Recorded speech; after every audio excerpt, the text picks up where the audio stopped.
Assalamualaikum warahmatullahi wabarakatuh.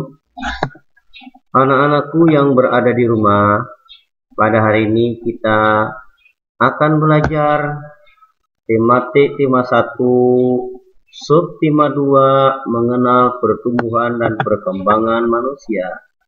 Dengan mata pelajaran bahasa Indonesia, materi yang akan disampaikan melanjutkan hubungan pelajaran yang terdahulu, yaitu hubungan makanan dan kesehatan.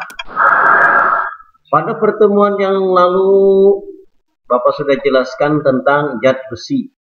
Zat besi adalah suatu zat dalam tubuh manusia yang erat dengan ketersediaan jumlah darah yang diperlukan. Makanan yang mengandung zat besi adalah bayam, daun ubi jalar, daun telur, kedelai telur, daging ayam, daging sapi, hati, dan kacang panjang. Kita lanjutkan pada pertemuan hari ini, yaitu tentang yodium. Yodium adalah bahan makanan yang mengandung yodium, antara lain garam dapur, ikan laut, dan sayuran. Ini namanya garam dapur, ini garam laut. Sebelum dijadikan yodium, kalau sudah dijadikan yodium, masukkan yodium atau dengan pencampurnya sehingga menjadi garam dapur. Ini ikan laut dan ini sayur-sayuran. Yang banyak ini mencakup buah-buahan, sudah buah-buahan, semuanya kan, ini sayur-sayuran. Nah, kesemuanya ini adalah bahan yang mengandung yodium. Lanjut ya. Nah, apa sih manfaat yodium? Yang pertama, manfaatnya menjaga fungsi kelenjar tiroid. Tiroidnya ada ini di tenggorokan kita, ada bengkak-bengkak sehingga bisa menyebabkan ada benjolan-benjolan, bisa di ujung sini ini ada kekurangan yodium. Nah, kemudian bisa juga menyebabkan nanti ada sebabnya akibat kekurangan yodium ini menyebabkan penyakit gondok. Nah, yang kedua adalah mencegah gondok. Gondok nih kalau bahasa kita ada benjolan-benjolan di tenggorokan yang besar itu namanya gondok. Kalau orang Banjar mengatakan takut bengkak di tenggorokannya ini. Yang ketiga, mencegah keterbelakangan mental. Ini agar supaya mental kita kuat. Mental berarti bukan mental itu adalah ada anak-anak yang dilahirkan dalam keadaan cacat mental, atau bisa dikatakan bahasa kerennya adalah idiot, kelemahan mentalnya, mempengaruhi juga terhadap inteligensinya, IQ-nya. Ini akibat kekurangan yodium. Nah, oleh karena itu kita cegah dengan cara tadi makan ikan laut, ada juga tadi garamnya, tapi jangan terlalu banyak makan garam juga, pengaruh juga, diseimbangi ya. Yang keempat, perawatan kulit. Mengalami penyakit karena jamur dalam tubuh ya, kulit kita menjadi bersisik. Itu akibatnya juga kekurangan yodium. Maka oleh karena itu inilah manfaatnya kita cegah ini supaya jangan sampai terjadi. Yang kelima, membunuh kuman pada luka terbuka. Orang sering luka mengeluarkan darah, terutama nanti suatu saat darahnya itu habis, akhirnya mengeluarkan ada yang namanya putih-putih itu enahnya. Nah, itu dicegah dengan garam yodium yang mengandung yodium. Yang keenam, mencegah stroke. Ini kalau sudah tua, umurnya ke atas 60 itu, bisa juga di bawah itu. Nah, ini bisa mencegah stroke kalau terlalu banyak makan garam, timbulnya emosional, pemarah garamnya, jadi tinggi, tekanan darah tinggi, tekanan darahnya semakin tinggi, itu terlalu banyak. Jadi imbangi saja, menyesuaikan dengan keadaan.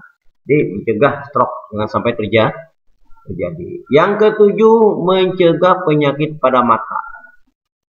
Mata mens atau penglihatan kabur. Nah, belum sampai umurnya sudah menggunakan kacamata.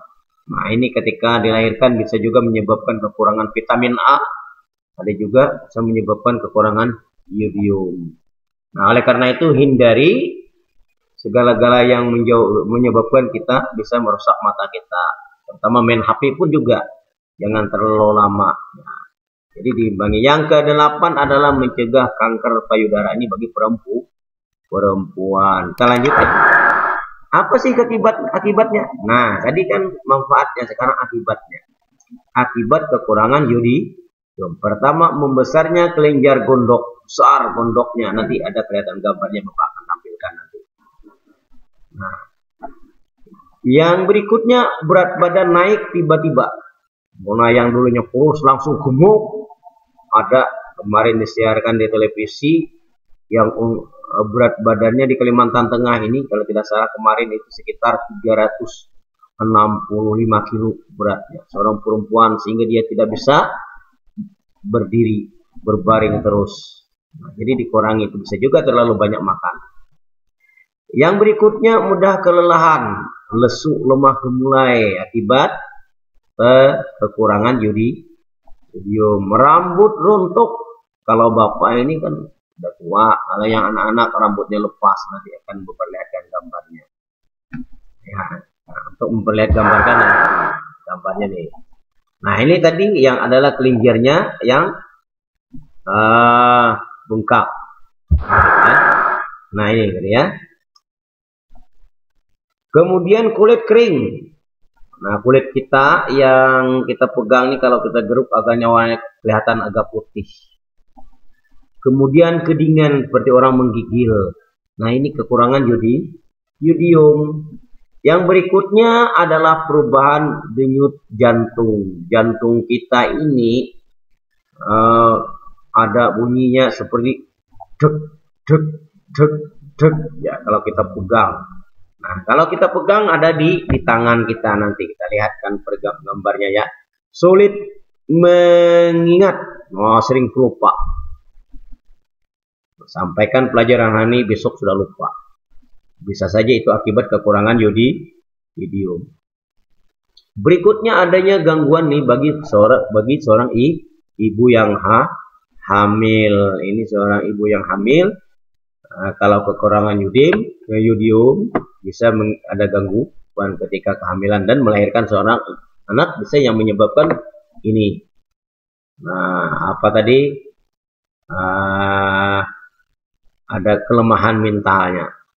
Yang kemudian adalah haid tidak teratur, ini bagi perempuan. Kalau laki-laki tidak ada yang haid. Kalau laki-laki haid berarti laki-laki dua tubuhnya, kepalanya laki-laki, bawahnya perempuan, atau mukanya perempuan, gerakannya laki-laki.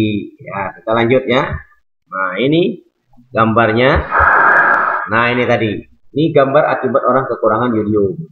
Ini gondoknya. Ini yang kelemahan mentalnya. Nah, ini lelah, lesu, lemah. Ini detak jantungnya. Kemudian ini adalah rambutnya sudah mulai rontok. Ini ketika berat badan itu mendadak beratnya. Kemudian ada pusing-pusing kepalanya. Kita lanjut ya. Nah, ini yang kita lanjutkan dengan yang kelima, klor. Bahan yang mengandung klor antara lain air minum. Nah, kita memerlukan air minum. Air minum yang kita perlukan itu minimal 2 liter atau 8 gelas. Bila kita kekurangan air bisa menyebabkan iritasi pada tubuh kita. Kemudian ada teh dan makanan yang berasal dari laut. Ini bahan-bahan yang mengandung klor. Apa sih manfaat klor bagi tubuh? Adalah mencegah keras gigi. Gigi ini ada rusak-rusak nih, kerang-kerang gigi. Nah, ini akibat kekurangan klor yang dimakannya kekurangan air. Yang kita makan itu harus seimbang dengan air. Kemudian air. Air yang adalah zat yang memegang peranan penting untuk pembakaran karbohidrat dan akan meningkatkan suhu tubuh. Nah, yang kita makan, habis makan tentu minum. Itu ada fungsinya adalah untuk menghancurkan makanan yang kita makan. Makan mie goreng itu. Nah, kalau kekurangan air, ya itu bisa menyebabkan penyakit usus buntu. Mie goreng itu karbohidrat, tapi harus diiringi dengan air. Harus banyak juga minum air. Nah, kemudian untuk meningkatkan suhu tubuh harus seimbang dalam tubuh kita ini keluar keringat. Air yang kita minum itu keluarlah keringat. Nah, agar suhu tubuh kita kembali normal, maka air yang ada dalam tubuh sebagian dikeluarkan dari pori-pori kulit. Dalam kulit kita ini ada pori-pori kulit, air yang tersebut keluar itu ketika keringat. Ketika kita lari-lari, gerak jalan, olahraga, itu kita mengeluarkan keringat. Maka oleh sebab itu, setelah keluar keringat tentu kita minum untuk mengembalikan air yang ada dalam tubuh kita. Di dalam tubuh, air berguna untuk mengatur panas tubuh. Tidak dengan orang yang kekurangan air, coba. Makanya diimbangi. Harus banyak minum air yang air putih, ya. Berikutnya mengangkut makanan. Air yang kita minum tadi, setelah kita makan nasi, kita minum, nah, lalu dia akan mengangkut makanan tadi ke dalam perut kecil dulu, baru ke perut penampungan untuk akhirnya, untuk akhir pengeluaran. Mengangkut sisa pembakaran dan membentuk cairan tubuh. Sudah tadi Bapak sampaikan, kita memerlukan air sekitar 2 liter 1 hari atau 8 gelas. Itu sudah disampaikan oleh orang-orang kesehatan. Memang kita dianjurkan untuk minum. Kalau kita kekurangan air, tadi sudah disampaikan, bisa menyebabkan iritasi pada tubuh kita. Nah, air dapat kita peroleh dari, nah tadi katakan sedikit ya, dari air minum. Ada juga air yang kita peroleh dari bahan makanan, terutama buah, air sisa pembakaran, karbohidrat, lemak, dan protein. Cukup dulu pelajaran kita hari ini. Nanti kita lanjutkan pada pertemuan yang akan datang tentang vitamin.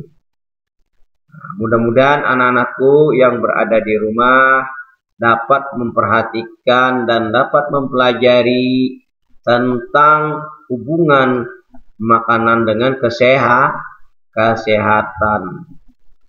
Sehat adalah merupakan kunci utama. Semakin kita sehat, semakin mudah kita melakukan kegiatan.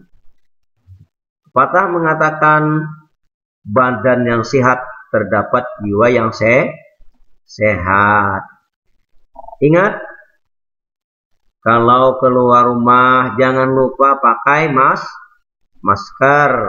Kalau masuk, habis keluar dari rumah masuk, kita jangan lupa cuci tangan untuk menghindari penyakit yang nama penyakit virus corona ini, yang cukup membahayakan, yang cukup bagi kita, yang ditakuti bagi kita, agar supaya penyakit itu tidak akan menular kepada kita. Demikian ya anak-anak yang dapat Bapak sampaikan. Terima kasih atas perhatiannya. Mohon maaf hari ini terlambat masuknya karena tadi ada gangguan pada internet. Yang penting materi sudah Bapak sampaikan. Nanti materi ini dipelajari, ada nanti latihan soal ya. Demikian. Wassalamualaikum warahmatullahi wabarakatuh.